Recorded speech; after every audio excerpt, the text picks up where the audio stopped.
Good morning students.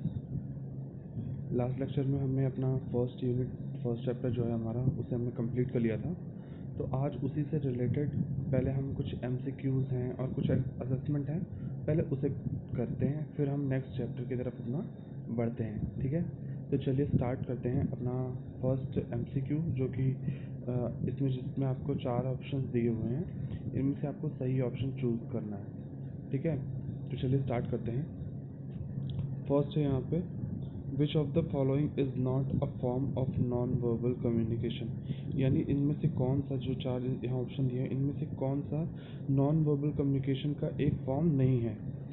तो non verbal communication में हम जानते हैं हम वर्ड्स का यूज़ नहीं करते। तो यहाँ पे ऑप्शन पढ़ते हैं, facial expression, hand gestures, spoken words और आई कॉन्टैक्ट। अब नॉन वर्बल में हम वर्ड्स का यूज़ नहीं करते, या कि मैक्सिमम टाइम हम बोलते नहीं हैं, हम सिर्फ एक्सप्रेशन या जेस्चर्स, पॉस्चर्स, इन सब का यूज़ करते हैं। तो यहाँ सही ऑप्शन हो जाएगा सी।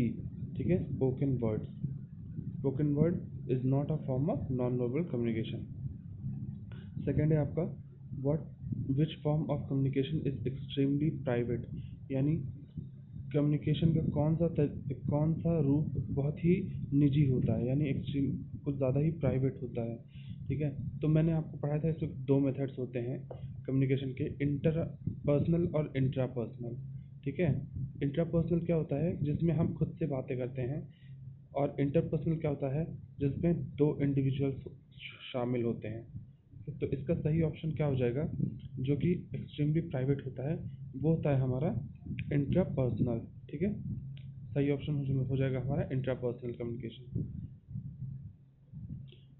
नेक्स्ट है, which of the following brings personal warmth and friendliness between the sender and receiver. यानी इन नीचे जो भी निम्न में से कौन सा बहुत ही पर्सनल और फ्रेंडली तरीके से सेंडर और रिसीवर के बीच में होता है, कौन सी कम्युनिकेशन। ठीक है, तो यहाँ ऑप्शन दिया हुआ है, written communication, oral communication, visual and none of this. तो इसका सही ऑप्शन क्या हो जाएगा, ओरल कम्युनिकेशन। क्योंकि हम जब भी किसी से ओरली कम्युनिकेट करते हैं तो हम फेस टू फेस बात करते हैं, या फिर हम कॉल पे होते हैं, तो वो हमारी बातों को तुरंत समझता है और उसका रिप्लाई तुरंत देता है। ठीक है, तो वो एक बहुत ही फ्रेंडली वे में और बहुत ही वार्म तरीके से होता है। नेक्स्ट जो हमारा है वो है, which of the following functions of verbal communication is incorrect. यानी वर्बल कम्युनिकेशन में कौन सा फंक्शन इनमें से, जो 4 स्टेटमेंट दिए उनमें से इनकरेक्ट है। तो पढ़ते हैं। फर्स्ट है हमारा, verbal communication helps us define reality. ठीक है, तो ये सही है, क्योंकि जो वर्बल कम्युनिकेशन होता है उसके थ्रू हम जो वास्तविकता है उसे पहचान सकते हैं, उसे समझते हैं। नेक्स्ट है हमारा, verbal communication hinders maintenance of relationships. तो जो हमारा ये सेकंड ऑप्शन है, ये हमारा हो जाएगा इनकरेक्ट। ठीक है, यानी कि वर्बल कम्युनिकेशन जो होता है वो हमारे रिलेशनशिप को मेंटेन करने में बाधा उत्पन्न करता है। तो ऐसा कुछ भी नहीं है, इस वजह से ये हमारा सेंटेंस इनकरेक्ट है और हमारा ऑप्शन यही हो जाएगा।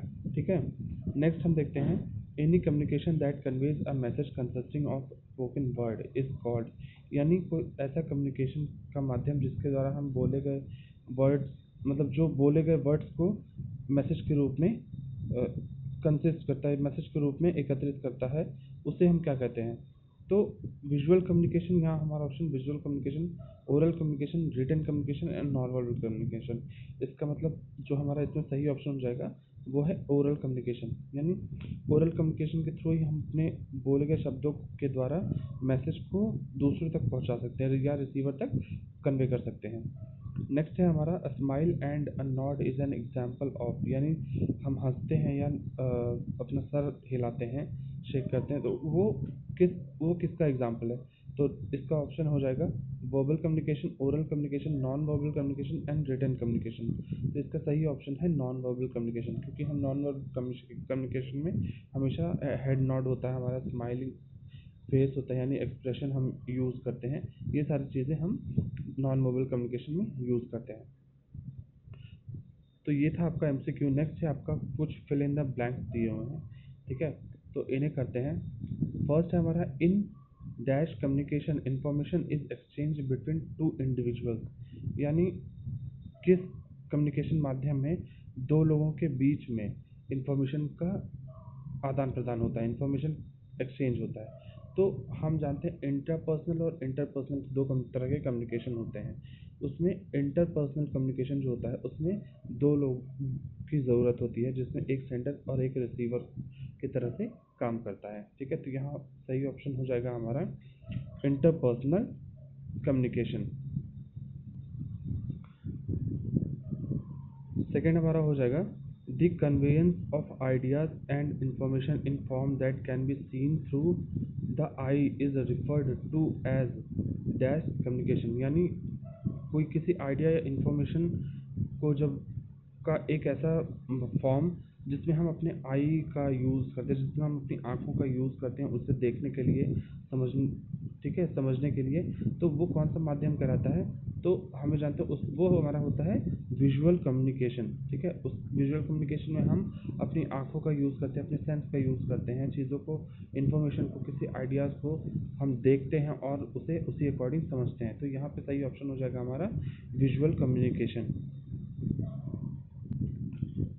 नेक्स्ट है हमारा press conference, board meeting and tele conference are examples of dash communication. यानी जो प्रेस कॉन्फ्रेंस, बोर्ड मीटिंग या टेली कॉन्फ्रेंस होते हैं वो किसके एग्जाम्पल होते हैं?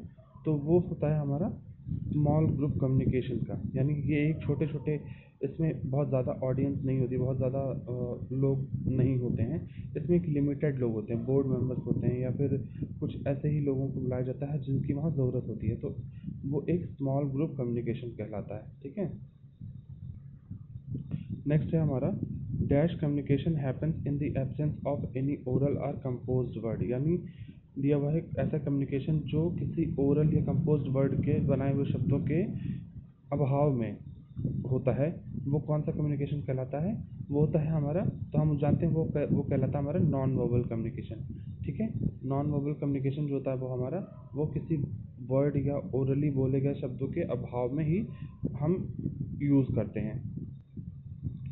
नेक्स्ट है हमारा dash communication enables people to symbolically represent object, ideas, places etcetera. यानी कम्युनिकेशन का ऐसा माध्यम जो हमें सिम्बॉलिकली किसी ऑब्जेक्ट, किसी आइडिया, किसी थॉट्स या किसी प्लेस को रिप्रेजेंट करने में, यानी उसे दर्शाने में सहायता करता है, उसे दर्शाने में सक्षम बनाता है, वो क्या कहलाता है? तो वो होता है हमारा वर्बल कम्युनिकेशन। ठीक है, लास्ट है हमारा कि dash is the loudness and softness of a speakers voice. यानी जो जब हमारे आवाज़ की जो तीव्रता होती है या फिर जो उसमें तेज़ी होती है या उसमें जो सॉफ्टनेस होती है, वो क्या चीज़ होती है? तो हमेशा पिच, जो हम इसे कहते हैं, क्या कहते हैं, आवाज़ की पिच किस तरह से हमारी लाउड है, सॉफ्ट है। ठीक है, तो इसे हम क्या कहते हैं? पिच। यानी कि बोलने का हमारा स्केल किस तरह का है। ठीक है, तो ये आपके कुछ फिल इन द ब्लैंक्स भी हो गए और एमसीक्यू भी हो गए। अब आपको कुछ क्वेश्चन आंसर्स भी दिए हुए हैं यहाँ पर, आप देख सकते हैं, जिन्हें मैं आपको पीडीएफ के फॉर्मेट में प्रोवाइड कर दूंगा ये सारी चीज़ें। और यहाँ पर कुछ अनसॉल्व्ड क्वेश्चन आंसर दिए हुए हैं, इन्हें भी आप अपनी कॉपी में नोट करेंगे। इनका जो सोल्यूशन है वो मैं आपको प्रोवाइड करूँगा। ठीक है, तो आप ये चीज़ें अपनी कॉपी में ज़रूर नोट करिएगा। और जो नोट्स है इस यूनिट की, उसे उसे मैं आपको आगे, फर्स्ट यूनिट हमारा कंप्लीट है जो, उससे आगे मैं आपको इसके नोट्स कम प्रोवाइड कराऊंगा। ठीक है, तब तक आप ये चीज़ें जो है, जो एक्सरसाइज है, असेसमेंट है, जिसका मैं आपको पीडीएफ दूंगा, ये आप अपनी कॉपी में नोट डाउन करेंगे।